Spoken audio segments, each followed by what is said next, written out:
I want to talk to men first because they are the main people that has this problem. How? Your son has just relocated to America. The second one is in Canada. The third one is somewhere in UK. And they are all young people setting up their families. You sweated, you invested in them, and you gave them the best of life, putting them through the best of schools, depriving yourself of certain comforts. And it's time for them that they are doing well. Now, everybody prays for that. It's a pride of every father that the children are doing well. Now, one day you receive a call. The call is from one of your sons. Daddy, congratulate me. We just had a baby today. Oh, wonderful. Congratulations. We thank God for you. How are they doing? How is your wife? How is your baby? What of the one that is senior to this one? And all those kind of pleasantries you pass. But that's not the news yet.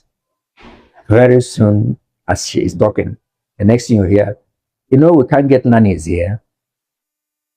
Would you please release mommy? At that time, he had already conspired with mommy. Mommy says, tell daddy.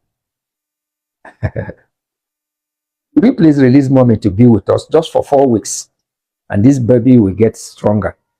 And then when she resumes work, we'll be looking for where to send the baby. Of course, you will not say no. No, your grandchild has just come and you're happy. You will say, okay, I will release her. Your wife goes for mugo. That's what is called in my native language, to take care of your grandchild. And one period has passed. They told you 4 weeks, you'll get better. 4 weeks has passed, 5 weeks has passed, 6 weeks has passed, 7 weeks has passed. Maybe 2 months later, you get another call and say, they are not yet strong. Oh. Please let mommy stay for a while. It's time they won't put a time around it. They dare not ask how long, because the answer you will get will not solve the issue. And you extend. You have been managing, you keep managing. I don't want to go to the area of how you're managing in the absence of your wife. The wife is gone. Did you hear me? Mama has gone. She'll be there till the second child, third child comes in. And when he's about to deliver, she says, why not she just takes care of this one? And then she will come back. When Mama leaves Canada, is headed to US. When she leaves US, is headed to UK. That's how you lost your wife. You can't say to Fiakwa in this one. My friend, my very big oga, said to me, my wife will not go to anywhere. I have always taken care of my grandchildren in my own house. So I will tell my daughter, my son, to release the wife to come and stay with us so that we will take care of the child in my house. I said, wonderful.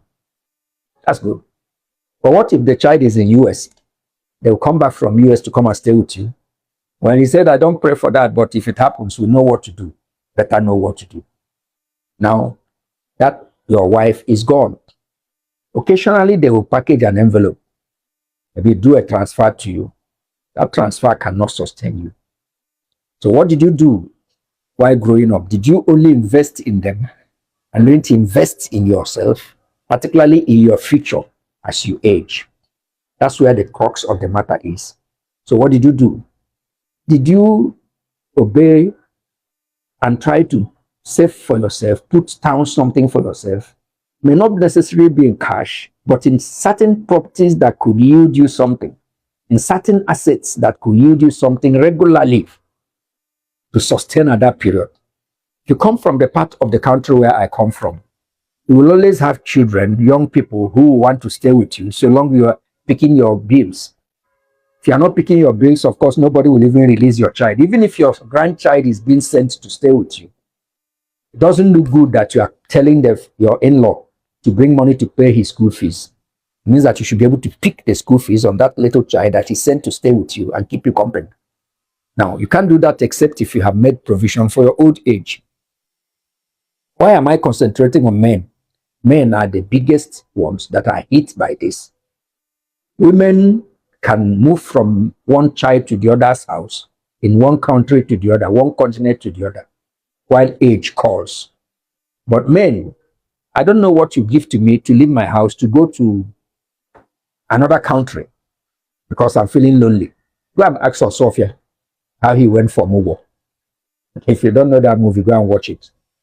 Now, big lesson, what we must do as people that are still earning, while you are investing in your children, it is possible that when it matters most, they will not come to your rescue. I took care of my parents. I took care of my father. My father died before my mother. While my mother stayed and lasted, I took care of her. I made sure that within the resources I have, she lacked nothing. But I'm not sure that the generation we have now as children, I have watched them. They are too Republican, too independent. They don't even feel that a family must be extended. As far as they are concerned, it is their own family, their immediate family. You are an outsider to that family. It doesn't matter that you train them. It doesn't matter that you deprived yourself of comfort to bring them up. They will, at the time it matters most, disappoint you. I pray your own doesn't do like that. But I have a pointer that is the direction the rest of the world is heading to. Therefore, prepare.